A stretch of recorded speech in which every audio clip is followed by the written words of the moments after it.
Brothers, what's up, man? Just chilling on this Monday, man. Took care of some business earlier. Take me a nap after the video.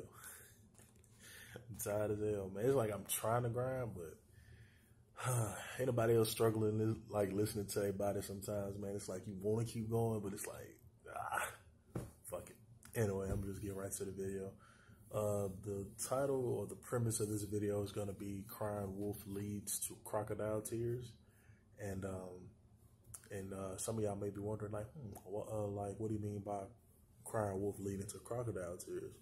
What I mean is this. So, today, you can say it's always happened, but especially today, people have ulterior motives. People, I'm gonna just use an example.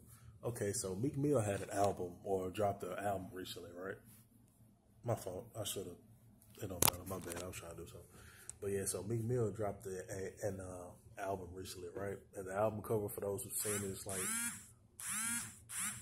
I should have put my phone on vibrate. Damn. Anyway, yeah. So for those who've seen it, it's like a woman bending over, and you can see her vagina, for lack of a better term. And so I don't know. I think it was like a bus that had that design on it, and like a white gentleman. Not that race really matters, but for the premise, I'm just using an example. It was this white gentleman. He was, and a brother I follow on Instagram posted it, and the white man was saying, "Oh, is this the crap that y'all let let y'all kids and y'all daughters see?" And blah blah blah. He was going to going up to a lot of black people saying it, and he was like, basically, are you gonna let are you okay with yourself being objectified and things of that nature like that? Nobody said anything, and I'm like, he had a point, but I'm like, does it really take a white man saying that? So Meek Mill was asked about it in the interview, right? I'm gonna touch on that too. So Meek Mill was asked about it in a video, and he was like, well, George Floyd. I'm like, like what? I wasn't laughing at the fact of what he said. I'm like, bro, what does George Floyd have to do with your album cover, bro? Like, I mean, there have been album covers in the music industry a while before him's gonna be after him. I'm not defending Meek, but what I'm saying is this, and this ties into the crying wolf aspect of it. So how can you say that you're going to be like he's objectifying women? You can say that, but how many women are going to dance to those so-called songs? I'm willing to bet you it's been more women than men that purchased that album. And I'm also willing to bet you that in the club or in these party gatherings or party settings or clubs, bars, whatever the case may be, because I've seen it, they'll be listening, know that album word for word. And I like Meek Mill's music. I haven't listened to it yet because it's a lot of things I haven't listened to yet. I just been, in my own lane and whatnot. I'm not one of these gentlemen who say, "Oh, I don't listen to rap music anymore." I'm not saying that. I'll be lying to y'all if I said I don't listen to rap music. I still listen to rap music. I just don't check for the new stuff as much as I used to. Like, I kind of wait for it to die down, then I listen to it. Like, I just now listen to Championships, like, last year, fully. You know what I mean? Because, like I said, I like to wait for the album to die down, then I go back and listen to it. You know what I mean? Because I don't want to listen to it when everybody else listened to it and we all had the same idea of the album and things like that. But nevertheless, so like I was saying, and these would be the same women who would be in the club, pardon my French, shaking their ass to every song on the album and things of that nature. So like on the album cover, it was a woman bending over, but how many women are going to be bending over to those same songs that's on the album? You know what I'm saying? Like I say, it's not about, you treat people how they treat themselves, right? You don't value somebody more than they value themselves. But at the same time, with me saying that, I'm not saying treat people like shit. I'm not saying be disrespectful. I'm not saying, you see somebody walking down the street and you knock all the stuff out of their hand. That's not what I'm saying at all. What I'm saying is this: you don't put any more value on someone more than they put on themselves. So if somebody, a woman or a female, so to say, all of them are not like that. I just have to say that because, once you get to talking about a certain group of women people just automatically assume you're talking about all women. So I just want to clear that up. I'm not talking about all women. It would be ignorant of me to say all women are like that. I'm not going to say that. What I will say is this: those group of women, or females rather, who are like that, you don't put any value on them more than they put on themselves, because they'll do things like that, and yet they'll be saying, oh, don't objectify us, don't treat us like hoes, don't look at us as only as pieces of meat. But you in the club with no panties on and your dress coming up, like, I'm going to use this pillow for example. Like, if their dress is like the bottom of this pillow, well, the dress probably stops at like the bottom of that pillow. I just want to show that pillow off too. No, it's fine. Nice pillow though. I don't know. But anyway, yeah, man. So like the dress will be like hanging out, like it won't even be. It'll be like a little ass tank top, pretty much fitting on them, and like they won't have any drawers on, and they're out in the public like that. But you don't want anybody to look at you like a piece of meat. Like I said, I'm not saying you're supposed to do that, but what you put out, you get back.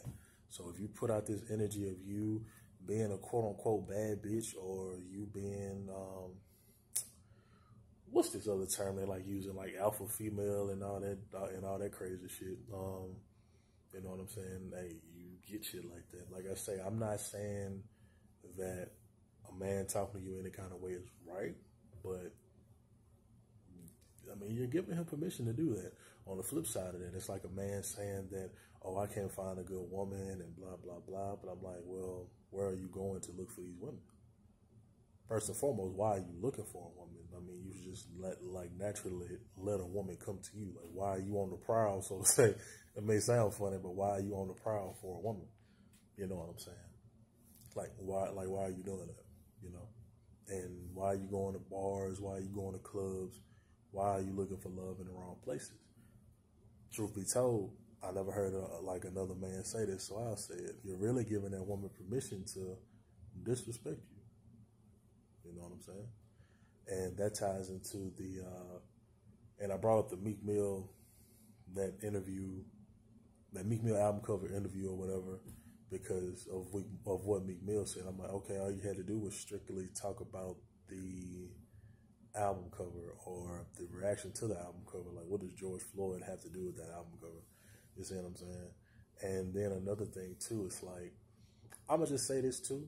Y'all know how I am about not choosing sides, or as I like to say, playing devil's advocate. So I'm gonna play devil's advocate. Have y'all ever noticed that and I'm just talking to my so-called people, have y'all ever noticed, like, when a lot of black people are in the wrong, like, they're quick to throw race?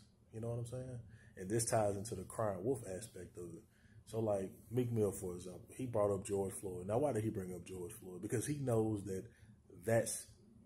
it's been other instances besides George Floyd. We have George Floyd, we have Breonna Taylor, we have Trayvon Martin. I can go on and on, you know what I mean? And I'm pretty sure it's a lot that I'm leaving off. It's a lot of other names that I'm leaving off, but y'all pretty much get the premise of what I'm trying to say, is that, you know, like, when all else fails, just bring up race. Because I've never seen, well, I'm not going to say I've never seen, but one way to get a black person going is just to talk about race. Just talk about something.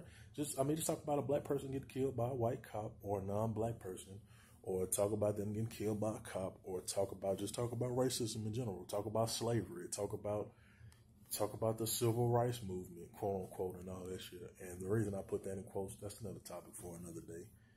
But yeah, so they talk about race and slavery and things like that, because they know, like, black people are sensitive about that, and that's the easiest way to get somebody emotionally attached or emotionally invested. Because, like I say, once you have someone emotionally invested, whether they like you or not, they're gonna check.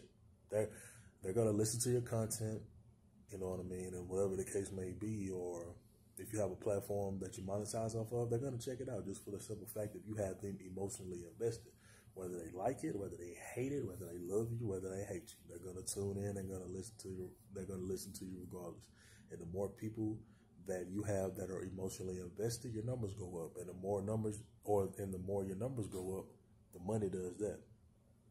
So, yeah, like I was saying, man, it's it's just, man, I get tired of saying that, man. And I'm also tired of hearing black people, every time something goes wrong, they blame it on race.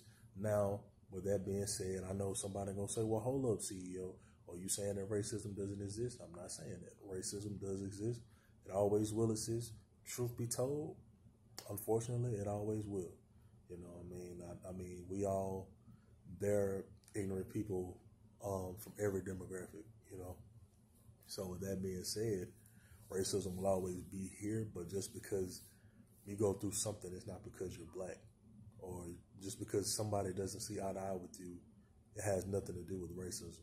I don't agree with black people all the time. Does that make me a sellout? Does that make me a sandboat?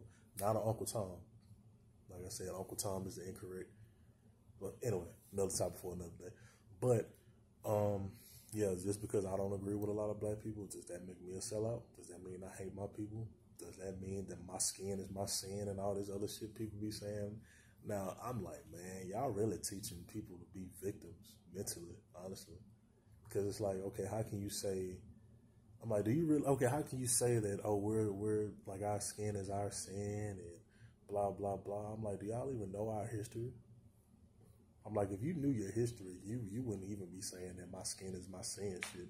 I've heard people say that. I'm like, bro, honestly, you can be as black as my hoodie right now, and hey, what did Pac say? He said, the blacker the berry, the sweeter the juice, the darker the flesh, the deeper the roots. I mean, keep your head, ooh, child. Anyway, my fault, man. Look, I'm sorry, okay? Had to get it out. Sorry, okay?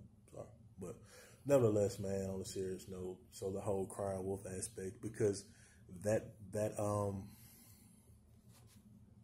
brings, or pretty much I'm saying everything to say, when you do shit like that, like when you try to blame everything on racism, even though there are some race, or there are some components that are racist. I'm not saying that it's not, but what I'm saying is that once you do shit like that, once you cry wolf, matter of fact, it's the story of crying wolf. You know, we all know the crying wolf story, faking like something happened until it actually happens, and then nobody believes you. You know, so we all know racism still exists, but if you're going to do ignorant shit and try to cover it up, oh, the fact that you're black and the fact that you're black, like people just have it out for you just because you're so-called black.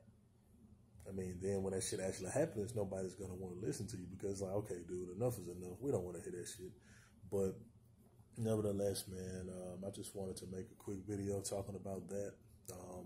Not a quick video, but a video talking about that because, like I say, I just get tired of hearing, oh, it's because we black. I mean, like I said before, are there some racial components? Absolutely. But with that being said, everything isn't because you're black.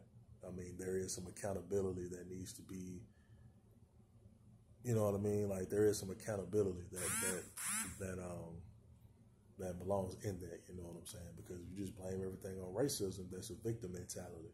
And when you have a victim mentality, you never grow. And when you never grow, you stay stagnant. And when you stay stagnant, I can keep going on and on. But nevertheless, I appreciate the support, brothers. I'm probably about to take me a nap because your boy tired and mad.